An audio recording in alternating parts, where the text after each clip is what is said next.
Did you miss your deadline to renew your Medicaid coverage? You can still send your completed annual review form to Healthy Connections Medicaid.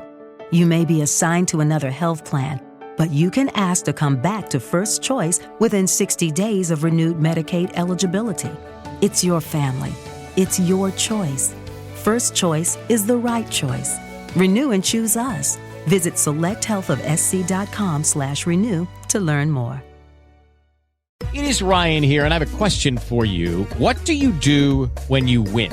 Like, are you a fist pumper, a woo-hooer, a hand clapper, a high-fiver? I kind of like the high-five, but if you want to hone in on those winning moves, check out Chumba Casino. At ChumbaCasino.com, choose from hundreds of social casino-style games for your chance to redeem serious cash prizes. There are new game releases weekly, plus free daily bonuses, so don't wait. Start having the most fun ever at ChumbaCasino.com. No purchase necessary. VGW. Void where prohibited by law. See terms and conditions. 18+.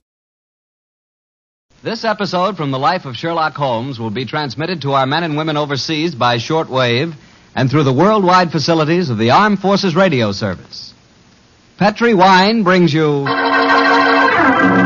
Basil Rathbone and Nigel Bruce in the new Adventures of Sherlock Holmes.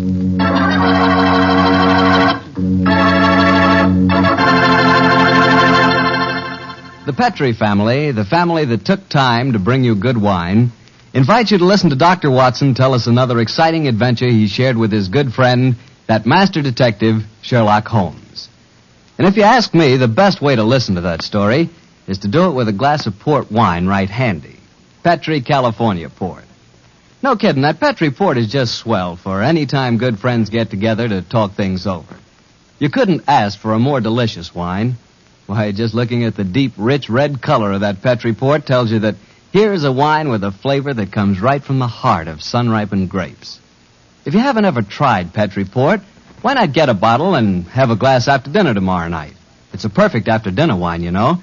And share that port with your family and your friends. And don't forget, when you serve Petri Port, you can serve it proudly. Because after all, the name Petri is the proudest name in the history of American wines.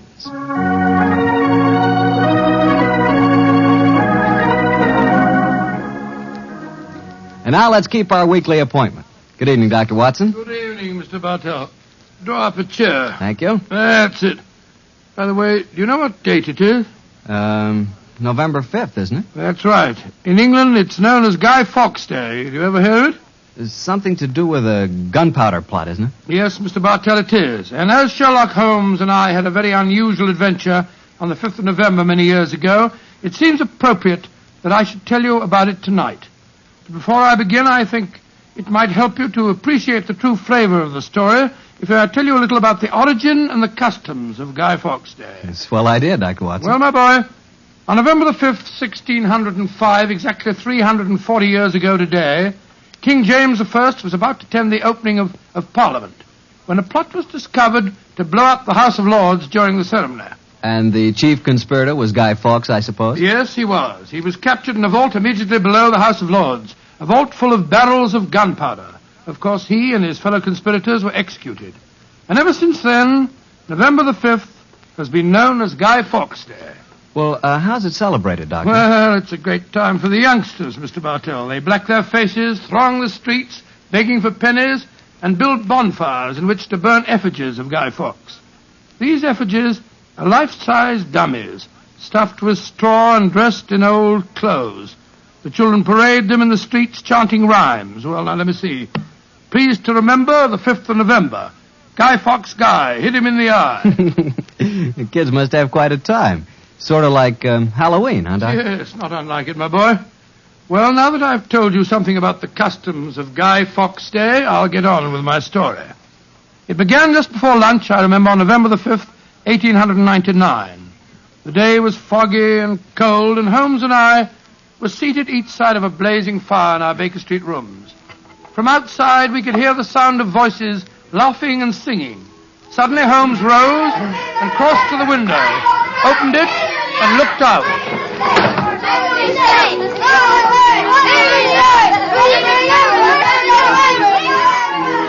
Then he turned to me and spoke. Children having a great time, Watson, aren't they? Yes, it cost me a shilling worth of pennies to walk here this morning. Has it occurred to you, Watson, that the gunpowder plot offers very promising material to the speculative mind? In what way, Holmes? I say it's confoundedly chilly in here. Don't you think you might shut that window? Sorry, old chap. As I was saying, the gunpowder plot offers very promising material to the speculative mind. I've made something of a study of the historical records of the case. There is more than a little evidence to suggest that King James was never in any real danger. Never in any danger? Well, what makes you say that? Knowledge of the proposed dastardly scheme came to light early. But James Stuart, King of England, the possessor of a shrewd and diabolical mind, used the spectacular discovery of the plot to try and bolster his waning popularity, as well as to justify increased religious persecutions. Well, that's the first I've heard of it, Holmes. I dare say, old fellow, but it's true just the same. I'm afraid James Stuart, King of England, was an unscrupulous tyrant. Come in. Oh, yes, Mrs. Hudson? There is a gentleman to see you, Mr. Holmes. He said it was very important, and he asked me to give you his card. Oh, thank you, Mrs. Hudson. Oh, ask him to come up, please, will you? Aye, sir. Who is it, Holmes? A gentleman with a remarkably fine sense of timing. Read his card for yourself. Let's have a look. Mr. James Stuart. Great Scott, that's an extraordinary coincidence that he should arrive just as we're talking about James Stuart, King of England. Come in. Mr. James Stuart. How do you do, Mr. Stuart? My name is Sherlock Holmes, and this is my colleague, Dr. Watson. How do you do, sir? How do you do? Mr. Holmes, you've got to help me. I'm walking about in mortal fear of my life. You've got to help me. Mr. Stuart, I suggest that you sit down. I'll do anything in my power to help you, but you must compose yourself first and tell me quietly what it is that's frightening you. How can I compose myself when I may be dead within a few hours? No, Mr. Stuart. I'm a doctor. I really think if I were to give you a sedative that you'd find... How can you talk of sedatives when My heart. Doctor! My heart. All right. Now, here, let me help you into this sofa. There you are now. Imagine that brandy would be in order, Watson. Yes, Holmes, and I'll give him some digitalis. A fellow with a bad heart like this shouldn't allow himself to get so excited. Here you are, Mr. Stuart. Drink this. That's it. And now this, Mr. Stuart. What is it? It's digitalis. Very well. There now. Feel better, sir? Yes, Mr. Holmes. Yes, I do. You're right. I shouldn't get so excited. My heart can't stand it, you know. Watson, is he well enough to talk, do you think? Yes, if he doesn't excite himself again. I'll be careful, Doctor. I'll take it quietly. Mr. Holmes, when you saw my card just now, did it strike any responsive chord? Oh, naturally, sir. Who could fail to be intrigued when a James Stuart calls to see one on Guy Fawkes Day? It isn't just coincidence that my name is James Stuart. I've got royal blood in my veins. People know of it. And that's another reason they're out to kill me. They're jealous of my heritage. Every instinct I have is a royal one. Now, you gentlemen know that falconry is a king's sport. And my greatest hobby is the breeding and the training of falcons. Mr. Stuart, please, Mr. Stuart. Owing to the state of your health, I suggest that you be as economical as possible in your explanation. In fact, I think it might be better if I were to question you. Very well, Mr. Holmes. Now, you say that your life is in danger. What evidence do you have to substantiate that claim? My cousin, Guy Falconby, has threatened it.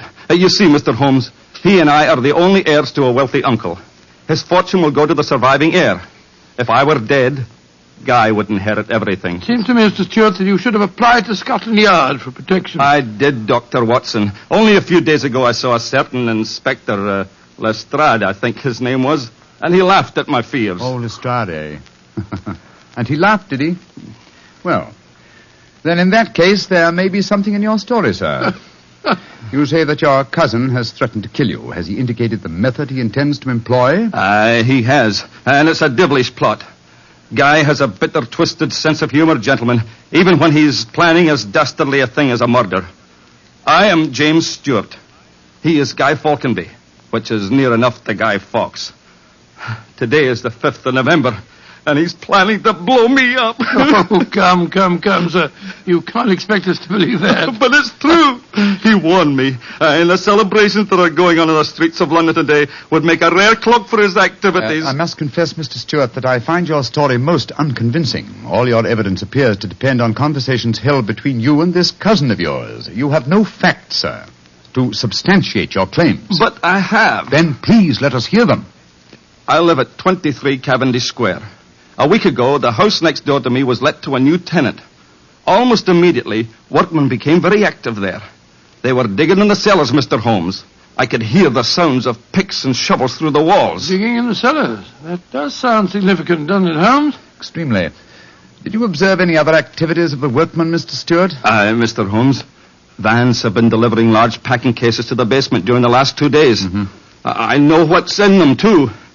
It's gunpowder. I tell you, they're planning to blow me up today. No. Steady. You mustn't excite yourself again. What shall I do, Mr. Holmes? I think, sir, it would be better for you to rest here for a while and then go to a nearby hotel. I would suggest the Shaftesbury.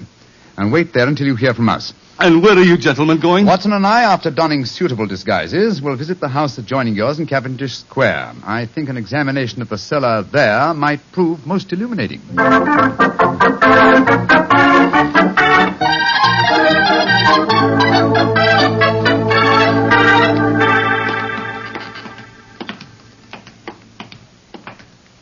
This must be the house, all right, Holmes. The empty packing cases are still by the foot of the basement steps. Come on, Watson. Let's go down and explore. Upon my soul, I feel a little self-conscious in these clothes. No need to, my dear chap. You look a most authentic inspector of plumbing. Hello. If anyone challenges us, you'd better let me do the talking, though. I think my accent might be a little more convincing. Shh. Listen. I can't hear anything. Exactly. Then we may reasonably assume that either the workmen are observing the Guy Fawkes holiday or that their work is done. Come on, let's try this door. It's unlocked. Yes. Oh, this is too easy, Watson. We must be prepared for a trap. Come on. I've got my revolver handy if there's any trouble. I don't use it until I tell you to. Remember, we're supposed to be plumbing inspectors. It's pitch black in here. I can't see a thing. Strike a match. See if you can find a gas jet. Strike a match when the cellar may be full of gunpowder? Can't take the risk, old chap. Oh, here's a gas jet. I'll light it. That's better. Now we can see a little. Uh-huh. I think the workmen have completed their job. See that new wood forming a crude door in the corner over there? Where does it lead to, do you suppose? Let's find out.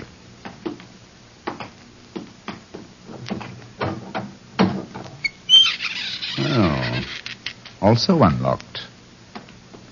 And here's a miner's lantern, waiting conveniently for us on this ledge. Oh, this is ridiculously easy. Now I'm sure it's a trap. I like the lantern.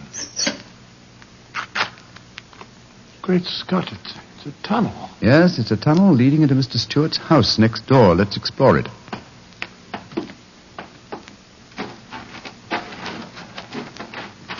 Look, Holmes. Look at the barrels. I bet they're full of gunpowder. Undoubtedly. You will observe the fuses as well. Yes, the complete equipment for another gunpowder plot. I can't believe my eyes. What a fantastic plan, but how could the murderer be certain that Stewart would be killed in the explosion? I think that's easily answered, Watson. Remember Mr. Stewart's bad heart? In his present state of apprehension, an exploding firecracker would be enough to kill him. I suppose so. Hello? What's this lying on the floor? Curious.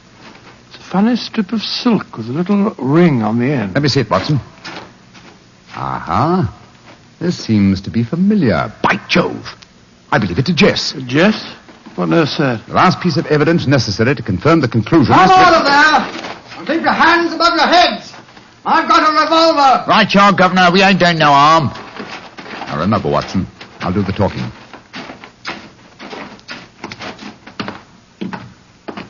Come on! Archer, come! Well, you're a comical-looking pair. What are you doing in there? Me and my mate got a message to come over here and see to the plumbing, mister. Plumbers, eh? Do you have any identification? Yes, sir. Here's my badge. We're inspectors for the London County Council. Oh, that's all right, my man. I saw the basement door open, and I thought burglars might be here. You're the owner of this house, sir? Yes, but my agent let it recently to some tenants who've been behaving rather queerly, I'm told. So I came round here to see what was happening. If you're the owner, sir, perhaps you can give me some facts for me records. Gotta fill me records, you know. What do you want to know? Well, your name, please, sir. Falconby. Guy Falconby. Look here. Alfie, hold your nose. What did he say? Nothing, sir, nothing. He's got bad hiccups. Had him for months now. Can't stop him. Alfie, here, give me a pencil, will you? Thank you, Alf. Now, sir, your name is Guy Falconby. What's the name of the tenant this house is let to? There are 3 of them. Oh, you know the name, sir? Got to have them for me records, you see. Yes, the names are Winter, Rokewood, and Keynes. Oh, yes. Winter, Rokewood, and Keynes. That's right, sir. Sounds as if they might be a firm of solicitors, don't they, sir? Well, perhaps they are. I haven't met them. Just one more question, sir, and then I needn't bother you no more. Well, what is it? My religion or my grandmother's maiden name? No, sir, no, nothing like that. I just wondered who lived in the house next door on that side.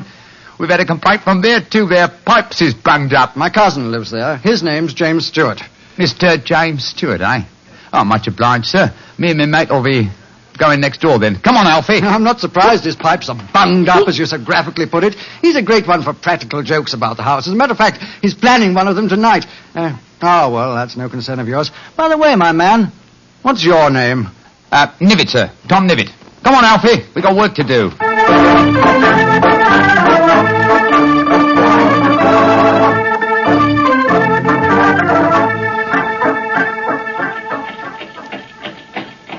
Holmes, I wish you'd tell me what's going on. Why have we taken this cab back to Baker Street?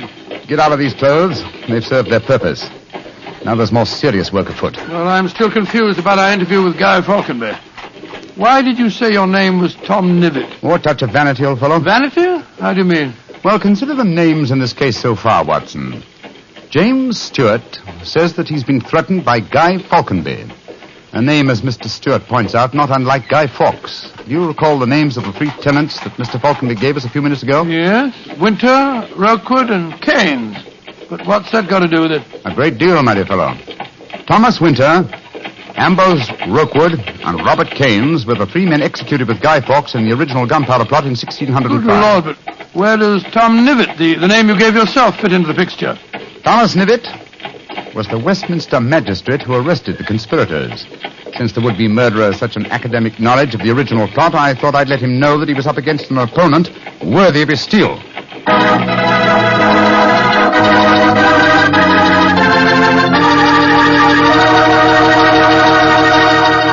We'll hear the rest of Dr. Watson's story in just a few seconds. Just about time for me to remind you that if you want a wine that's sure to please the ladies, you can't miss with Petri California Muscatel. That's because Petri Muscatel is a golden wine with one of the most luscious flavors you ever tasted.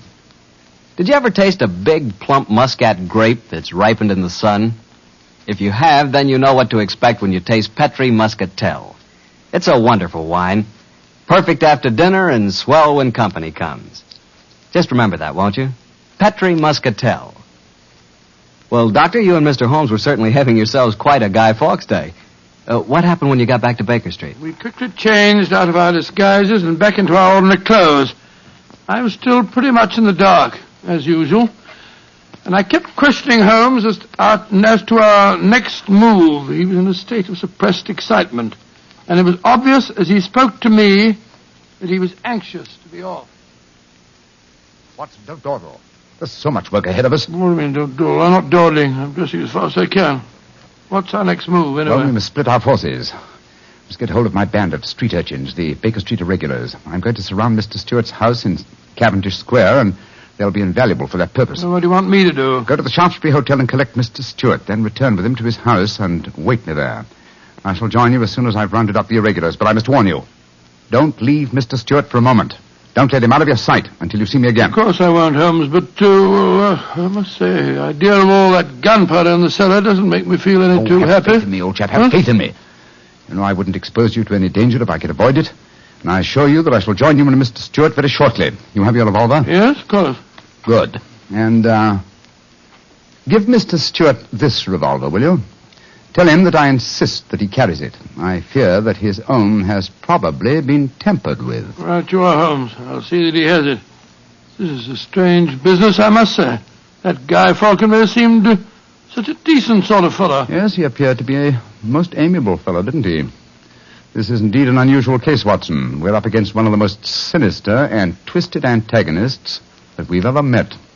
Well, old chap, I'm leaving now. I'll join you soon. And don't forget, stay close to Mr. Stewart. Stay very close to him.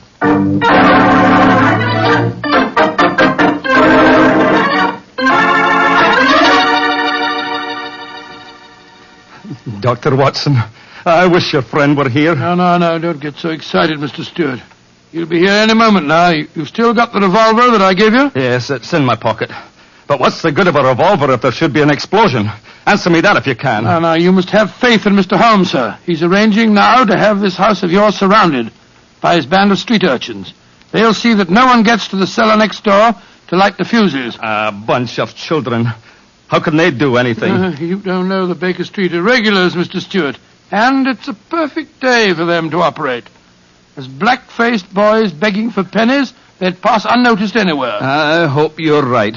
But I have a premonition, Doctor. There's going to be a tragedy. I know it. Now, take it easy, sir. Remember your heart. You're in splendid hands when Sherlock Holmes is on the case. Here he is now. Holmes, I say, I'm glad to see you. You received your visitor yet? Visitor? We've seen no one. Then be on the alert. I've just been questioning the boys surrounding this house. A few moments ago, some children pulled a small cart up to the back door.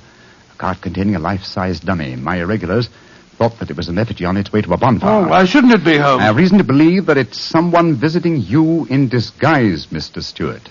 A visitor who is mounting the back stairs at this very moment. You've got to stand by me, Holmes. You've got to protect me. Don't worry, sir. Come in. Look at that apparition. Great Scott, a Guy Fawkes dummy. A dark lantern in his hand, and it's walking. And also talking, I trust. Keep away from me. I got a revolver. Take for sake, for Victoria's sake. If you won't give me one, I'll take two. The better for me and the worse for you. It's Guy Fawkes. Keep away from me, do you hear? The better for me and the worse for you. All right, then. I'm going to fire. Dear me, Mr. Stewart, the revolver I've provided for you seems to be unloaded. How very odd. Well, what in thunder is all this about? You've just witnessed an attempted murder, Watson. Murder? What are you talking about? This is a game. James and I had it arranged, the whole thing. You may have thought it was a game, Mr. Falconby, but I assure you that your Grab Mr. Stewart, Watson. He seems to be leaving us. Leave me alone. Take your hands off me. My heart. Here, help me put him on the sofa. That's it. I'll get him some digitalis. Look, I don't want to appear unnecessarily stupid, but will someone tell me what this is all about? With pleasure, Mr. Falconby. Your cousin had planned one of the most fantastic murder plots that I've ever encountered. He came to us with the story that you had threatened his life. But that's ridiculous. I'm very fond of him. Of course it's ridiculous. The whole plot was ridiculous. He leased the house next door, had a tunnel dug, and gunpowder and fuses planted there. Even entered the name of the tenants as Winter, Rookwood, and Keynes, to give the apparent plot a further authenticity. You mean my cousin was the real tenant? Certainly he was. However, he was clumsy enough to drop that piece of silk with the wire ring on the end that you found in the cellar, Watson. The thing you called a jess. And what's a jess? It's a strap that goes round a falcon's leg to which its leash is fastened. You will remember that Mr. Stewart informed us that falconry is his hobby, and it therefore indicated that he had been in the cellar and consequently must have known about the whole plot. And all he was trying to do was to build up in our minds the belief that his cousin was trying to kill him. Exactly, my dear fellow. Had we believed him, of course he could have shot you just now, Mr. Falconby, in apparent self-defense. Good Lord, what a fantastic plot. I still can't quite believe Mr. Falconby, why are you dressed as a Guy Fawkes dummy? Well, it was James's idea. He said that he was going to dress up too, and that we were to go round the bonfires tonight and frighten people by appearing as live dummies. But the last message he sent told me to come up here, that we'd play a practical joke on a couple of friends of his. And did he provide you with the costume that you're wearing? Yes, as a matter of fact, he did. Have you searched the pockets for any weapons? No, but I will. All right, and while you're doing that, I'll examine this dark lantern. How's your patient, Watson? Well, I've given him some digitalis. And now I'll get him some brandy. I can't find anything in the pockets. Here's the answer, my friends. Look here. Inside the lantern is a dagger. Your cousin planted it there to substantiate the claim that you were trying to kill him. Had his plans worked, you would have been dead, Mr. Falconby, before you could have told us the truth. Here, come back here, Mr. Stewart. James! He slipped out of the door. Confound it! He's faking the heart attack. Come on, Watson, after him.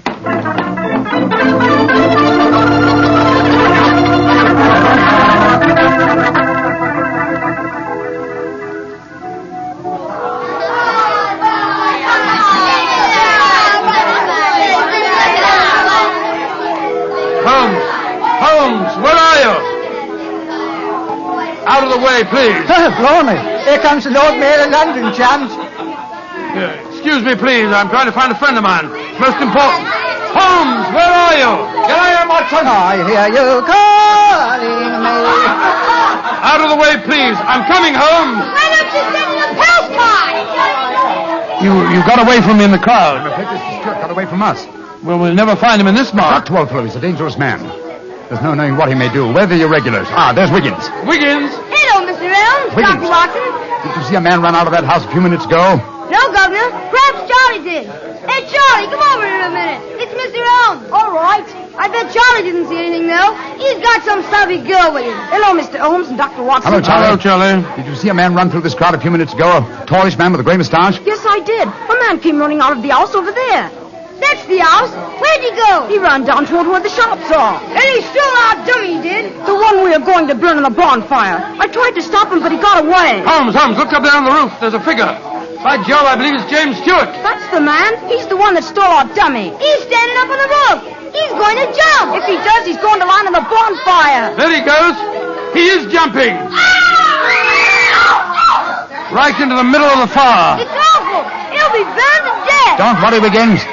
There wasn't a man who fell into the bonfire. What do you mean? From the gyrations that the figure performed as it fell, my dear Watson, I'm convinced that Mr. Stewart threw the stolen dummy to try and put us off the track. Then Stewart's still up there. He is, Watson. Come on, old boy.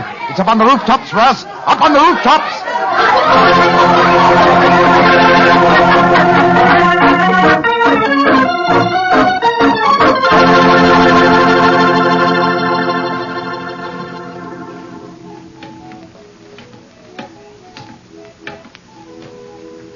Here, Watson.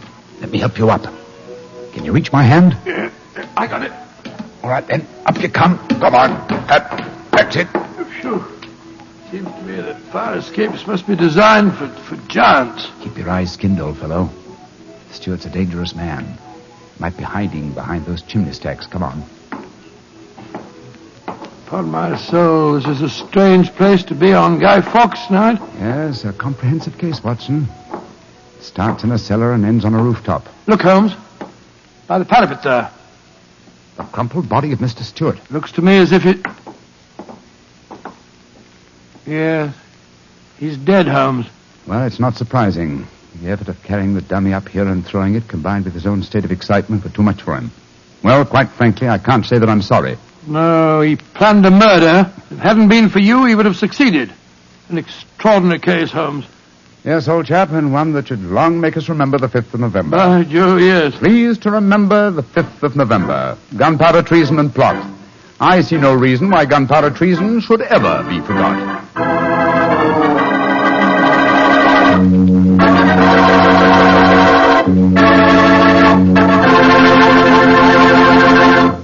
Well, Doctor, as you boys would say, that story was a bit of exciting, what? Yes, and even now I sort of lose my breath when I remember climbing that fire escape. You know, Doctor, those two fellas certainly went out of their way to celebrate Guy Fawkes Day. Now, take me. When I got a little celebrating to do, I like to do it quietly. Some friends, a glass of port. Yeah, Petri port, of course. What else? Leave it to you. No matter what the occasion is, you can somehow make it a perfect occasion for Petri wine. How do you do it, old fellow? Don't ask me how I do it. You mean, how does the Petri family do it? How can they make such swell wine? Well, the answer is experience. The Petri family has been making fine wine for generations. And ever since they first established the Petri business way back in the 1800s, they've handed on down from father to son, the fine art of turning luscious, sun-ripened California grapes into fragrant, delicious wine. That's why when you want a wine for any occasion, before dinner, with your meals, or after dinner, you can't go wrong with a Petri wine, because Petri took time to bring you good wine.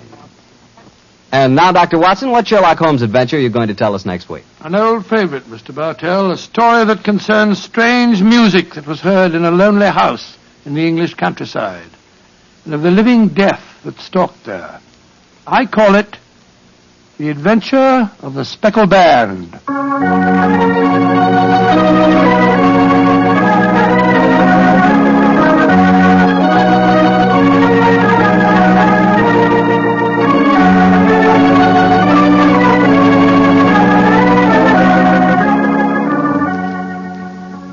Tonight's Sherlock Holmes adventure is written by Dennis Green and Anthony Boucher and was suggested by an incident in this Arthur Conan Doyle story, The Adventure of the Devil's Foot. Music was by Dean Fossler. Mr. Rathbone appears through the courtesy of Metro-Goldwyn-Mayer, and Mr. Bruce through the courtesy of Universal Pictures, where they are now starring in the Sherlock Holmes series.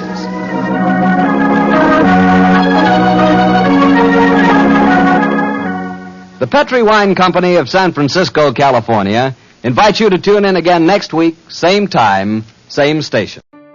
Did you miss your deadline to renew your Medicaid coverage? You can still send your completed annual review form to Healthy Connections Medicaid. You may be assigned to another health plan, but you can ask to come back to First Choice within 60 days of renewed Medicaid eligibility. It's your family. It's your choice. First Choice is the right choice. Renew and choose us. Visit selecthealthofsc.com/renew to learn more. It is Ryan here, and I have a question for you. What do you do when you win? Like, are you a fist pumper, a woohooer, a hand clapper, a high fiver? I kind of like the high five, but if you want to hone in on those winning moves, check out Chumba Casino. At ChumbaCasino.com, choose from hundreds of social casino-style games for your chance to redeem serious cash prizes. There are new game releases weekly, plus free daily bonuses, so don't wait. Start having the most fun ever at ChumbaCasino.com. No purchase necessary. VGW Group. Void where prohibited by law. See terms and conditions. 18+.